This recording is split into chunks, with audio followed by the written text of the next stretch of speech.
All right, hello and welcome. Today we're going to go on a pretty fascinating journey.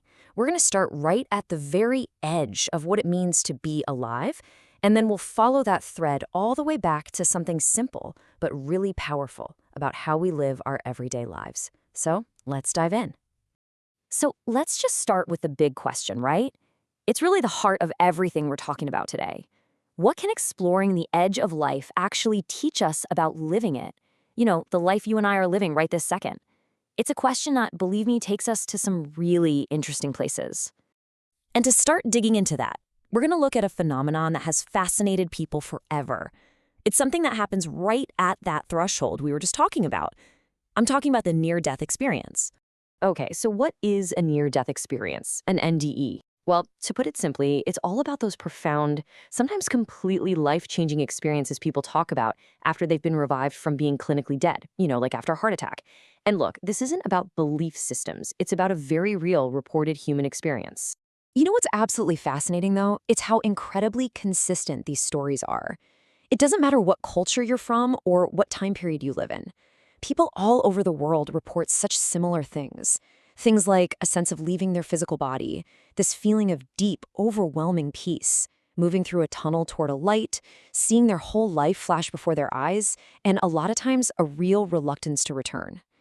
It's that consistency, that pattern that makes scientists and researchers sit up and take notice. So here's the most important takeaway. The point of looking at NDEs isn't to try and prove if there's an afterlife. Honestly, that's not really a question science can even answer. The real point is that they're like windows. They don't give us a final answer, but man, do they open up some profound questions. Questions about what consciousness even is and what it might be capable of, even when the physical body is shutting down.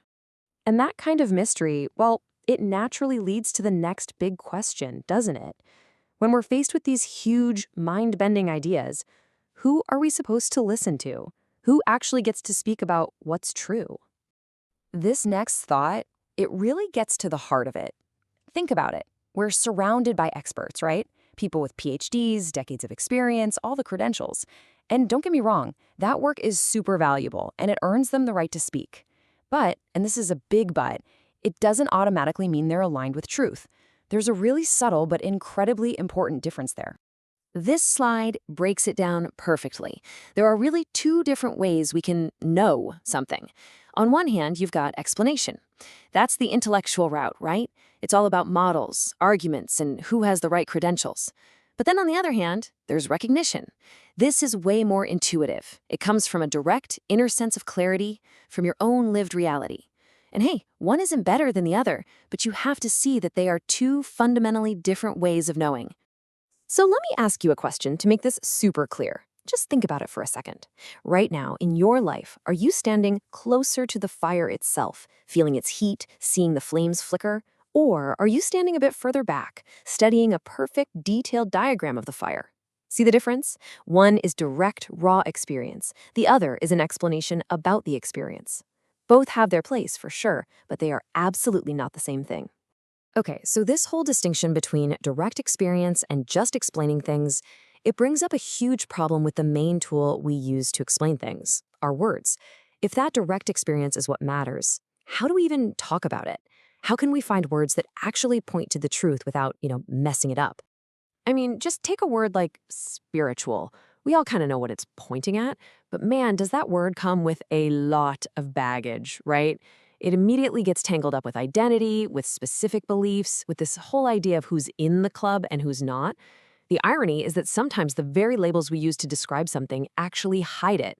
Which brings us to this really beautiful alternative concept. It's from the Philippines, and it's called pagiging mabuting tao.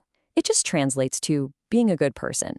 And what's so powerful about it is that it doesn't need any complex beliefs or metaphysics. It just points directly to a quality of being, a fundamental goodness that's there before we slap any religious or spiritual labels on top of it. And what is that essence of being a good person? Well, it's stuff we all recognize instantly. It's love, compassion, gentleness, being truthful. And here's the key. These aren't things you have to be taught from a book or ordered to do by some authority figure. The idea is that they just arise naturally when we're in touch with our own humanity. They don't depend on anyone else telling you they're right. So this whole journey from NDEs to the nature of truth, it's all been leading us here to our final and honestly most important section. We're going to talk about the proper role and the ultimate limit of all our thinking, all our analyzing, and all our explaining. This is the moment where there's a handoff. Think of it like a relay race. Philosophy does the first lap.